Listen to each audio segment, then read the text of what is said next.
नमस्कार मित्रों, मैं रवि कुमार। घोसी उपचुनाव जीत के बाद श्री अखिलेश यादव की मोदी शाह और सारी की सारी बीजेपी सरकार को खुली चुनौती। कहा, याद कर लो तारीख, वक्त और दिन, जनता का फूटेगा गुस्सा और संभलना हो जाएगा मुश्किल। ऐसा तो अखिलेश यादव ने ना पहले कहा और ना ऐसा कभी आगाह किया। ताकत मिली, समर्थन मिला तो फिर अखिलेश यादव के बदल गए तेवर।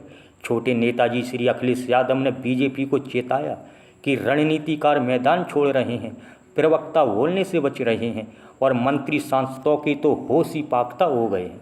श्री अखिलेश यादव ने बीजेपी को ललकारा और कह दिया साफ, नौजवानों के साथ खिलवाड़ अब बिल्कुल बर्दाश्त नहीं होगा।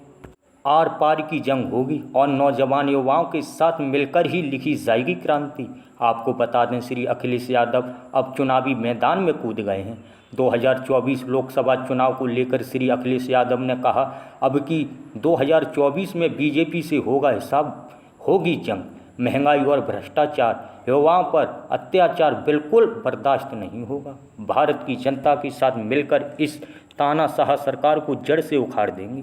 श्री अखिलेश यादव ने कहा, हम जब भी बेरोजगारी, महंगाई, भ्रष्टाचार पर बात करना चाहते हैं तो इनके प्रवक्ता, मंत्री, खुद मुख्यमंत्री, खुद प्रधानमंत्री हिंदू, मुसलमान, भारत, पाकिस्तान की बात करना शुरू कर देते हैं। अगर हम दबाव बनाकर महंगाई, बेरोजगारी, भ्रष्टाचार पर बात रखते हैं तो यह बीजेपी वाले मैदान छोड़कर भाग जाते हैं। श्री अखिलेश यादव ने कहा, ऐसा कौन सा प्रधानमंत्री होगा जो प्रेस वार्ता ना करता होगा? अगर किसी भी देश का प्रधानमंत्री हो तो हमें बताओ। श्री अखिलेश यादव यहीं नहीं रुके, बोले ये बीजेपी तानाशाह और अनपढ़ों की सरकार है। श्री अखिलेश यादव ने कहा, प्रधानमंत्री कहते हैं मैं चाय बेचता था, वहीं एक सभा में कह रहे थे मेरा जीवन गरीबी में बीता, मैं पढ़ नहीं पाया, लेकिन उन्हीं के पार्टी के नेता प्रधानमंत्री की हाई स्कूल, इंटर की डिग्रियां दिखाने लगे। श्री अखिलेश यादव ने कहा, जब प्रधानमंत्री खुद कहते हैं मैं अनपढ़ हूं, तो बीजेपी वाले झूठी डिग्रियां क्यों दिखाना चाहते हैं? जब एक व्यक्ति मना कर रहा है तो इसके बावजूद भी बीजेपी मानने को तैयार नहीं।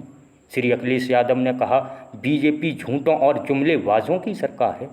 बीजेपी पार्टी के किसी भी नेता की बात पर भरोसा नहीं, ये कहते हैं सिर्फ करते नहीं हैं। श्री अखिलेश यादव ने कहा, 2024 लोकसभा चुनाव में समाजवादी पार्टी की ही सरकार बनेगी। बीजेपी की नीति को जनता अब समझ चुकी है। भारत की जनता हमारे साथ है।